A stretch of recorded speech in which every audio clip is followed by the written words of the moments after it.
Assalamualaikum warahmatullahi wabarakatuh. Perkenalkan, nama saya Alfi Nur Lutfiah, pembimbing literasi dari SD Plus Ar-Rahmat.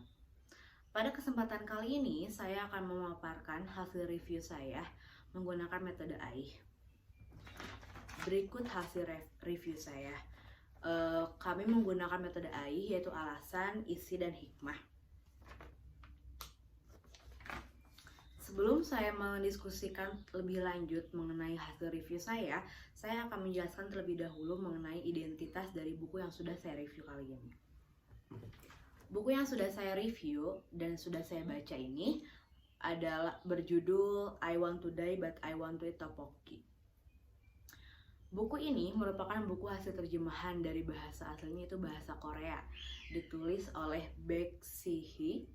Buku ini diterbitkan oleh penerbit Haru di Indonesia dan sudah memulai cetakan pertamanya di tahun 2019. Alasan saya memilih buku ini, memilih untuk membaca dan mereview buku ini adalah yang pertama, judulnya. Judulnya ini I Want to Die But I Want to Eat Tteokbokki. Saya mau mati, tapi saya mau makan tteokbokki. Nah, judul ini cukup aneh kan ya untuk didengar, kok ada buku dengan judul seperti itu. Maka saya juga penasaran nih, apa sih isi dari buku yang dengan judul aneh tersebut. Itu alasan pertama. Alasan keduanya adalah buku ini menceritakan tentang kesehatan mental. Buku ini merupakan non-fiksi yang mengangkat isu kesehatan mental. Nah, isu kesehatan mental sendiri akhir-akhir ini sudah menyebar luas di kalangan anak muda, apalagi di media sosial. Hampir semua orang sudah bisa membicarakan kesehatan mentalnya sendiri. Maka dari itu saya makin penasaran nih, apa sih isi dari buku tersebut? Apa sih kesehatan mental yang dibicarakan dari buku ini? Seperti itu. Alasan ketiga yaitu karena beberapa waktu belakangan ini buku non-fiksi Korea juga sangat menjamur di Indonesia, sedang populer di Indonesia. Banyak buku-buku non-fiksi selain buku ini yang diterjemahkan ke dalam bahasa Indonesia. Itu adalah alasan mengapa saya memilih buku ini untuk direview. Selanjutnya adalah isi.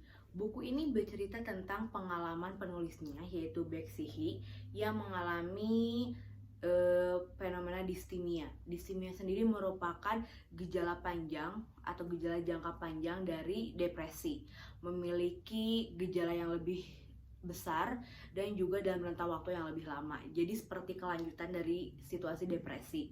Buku ini menceritakan tentang perjalanan penulisnya untuk berdamai dengan diri sendiri. Nah, di sini tuh kebanyakan isi dari buku ini adalah percakapan antara aku, yaitu ada si penulisnya, tokoh aku, si penulisnya ini, dan psikiater.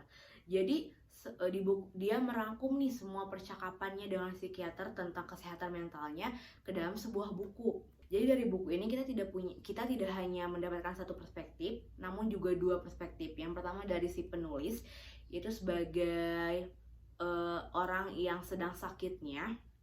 Jadi bagaimana dia memandang dunia, memandang diri sendiri, itu kan beda juga ya. Dia sebagai penderita distimianya. Lalu satu lagi adalah perspektif dari psikiaternya. Jadi dia objektif nih, ngasih masukannya tuh nggak subjektif. Jadi si psikiaternya juga memberikan banyak evaluasi dan masukan pada si penulis. Nah, setelah membaca buku ini sendiri, hikmah yang saya dapatkan adalah dari hasil bacaan saya atas berbagai percakapan yang dilakukan antara penulis dan psikiater, saya jadi ada kedekatan dengan isu yang diangkat di buku ini. Hal ini membuat banyak evaluasi dan refleksi yang saya lakukan pada diri sendiri. Jadi banyak sekali pelajaran yang bisa saya dapatkan dari buku ini, khususnya di kesehatan mental. Jadi saya juga bisa melihat ke diri sendiri apa saja hal yang perlu saya tingkatkan untuk memperbaiki diri saya sendiri. Itulah hasil review singkat saya mengenai buku I Want to Die But I Want to Eat Tteokbokki. Semoga bermanfaat hasil review ini. Terima kasih atas perhatiannya. Wassalamualaikum warahmatullahi wabarakatuh.